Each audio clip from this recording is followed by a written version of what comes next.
Hi guys, back to my channel. আমার চ্যানেলে তোমাদের সবার অনেক অনেক ভালোবাসা। আমি আজ অনেক দিন পর ভিডিও বানাচ্ছি। তোমরা সবাই কেমন আছো আমাকে কমেন্টে লিখো। হ্যাঁ, এই শীতের ওয়েদারে কাল নাইট করে বাড়িতে এসেছি, মানে সকালে বাড়িতে এসেছি।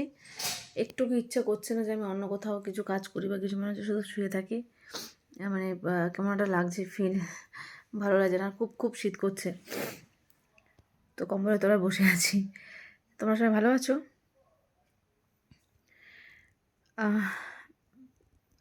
জাস্ট আমি একটা কথা বলবো বলে আমি মানে ভিডিওটা করছি।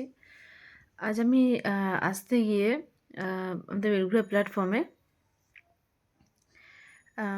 একটা মানে কি বলবো, মানে বলতে পারো মানে একদমই একদমই বয়স্ক, মানে আহ, মানে কি বলবো আর কি, মানে কতটা বড় তাও মনে হচ্ছে মোটামুটি 80 কি 90 বছরের একজন ঠাকুমা। সে দেখছি ওই 4 নম্বর প্ল্যাটফর্মের ওইখানটায়, মানে আমাদের বেলঘড়িয়া 4 নম্বর প্ল্যাটফর্মে, মানে ওপরটায়, মানে নামতে ঢালু নাম যে জায়গাটা নামছে তার উপরটা ঠিক উনি বসে আছে। গায়ে কিছু ছিল না, মানে সোয়েটার ফোয়েটার কিছু নেই গায়ে, মানে বসে আছে।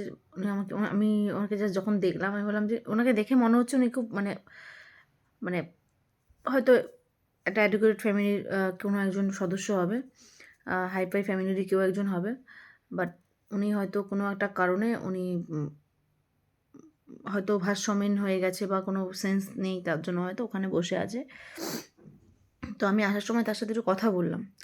তো কথা বললাম যখন, মানে আমি ওনাকে জিজ্ঞেস করলাম, ঠাকুমা তুমি এই ঠান্ডার মধ্যে বাট এই সকালবেলা এই ভোরবেলা তুমি এইভাবে এখানে বসে আছো কেন?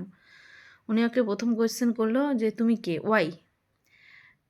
আমাকে জিজ্ঞেস করছে তুমি কে, ওয়াই। তাই আমি বললাম ম্যাডাম, আমি ওয়াই বলতে আমি একজন সাধারণ মানুষ।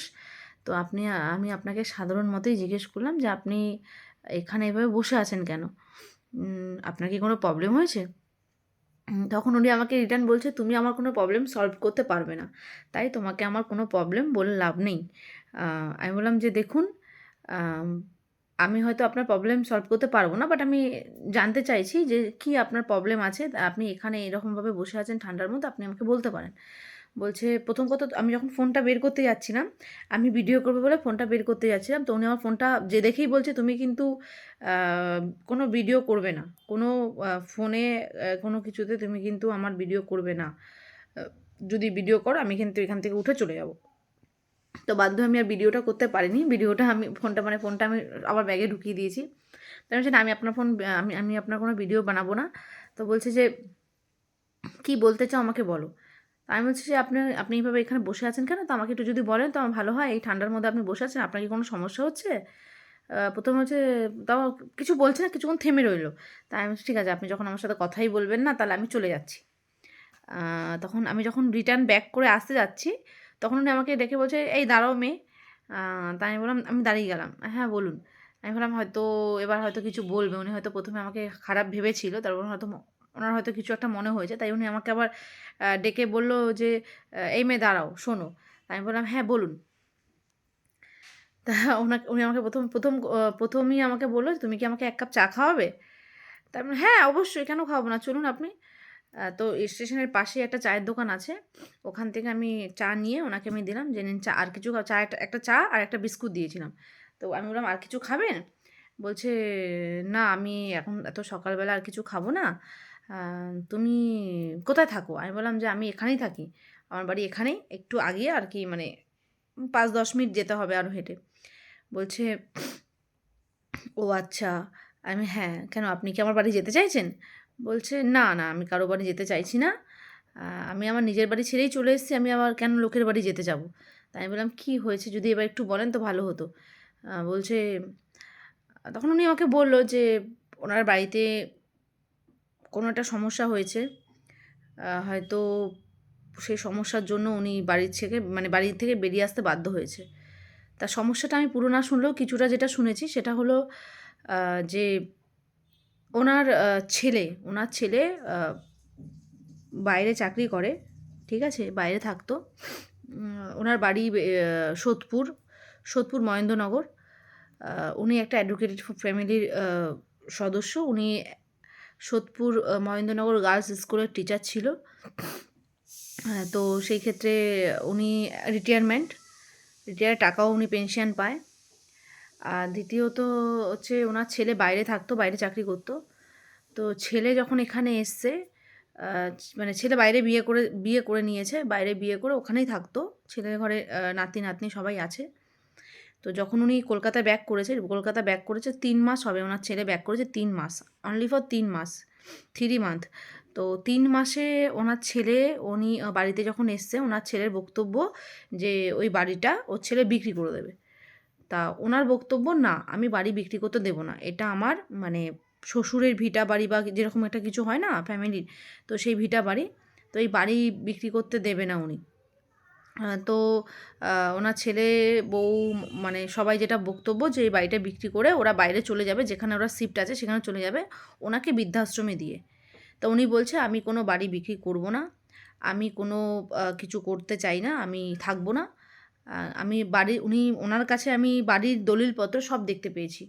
উনি কিন্তু ওনার বাড়ির সমস্ত ভোরবেলা, উনি মানে রাতের দিকেই, মানে অন্ধকার থাকতেই ওই বাড়ির যত কাগজপত্র ছিল এবং ওনার কাছে কিছু ক্যাশ টাকা এবং যেটুক সোনা গয়না ওনার ছিল, উনি বাড়ি ছেড়ে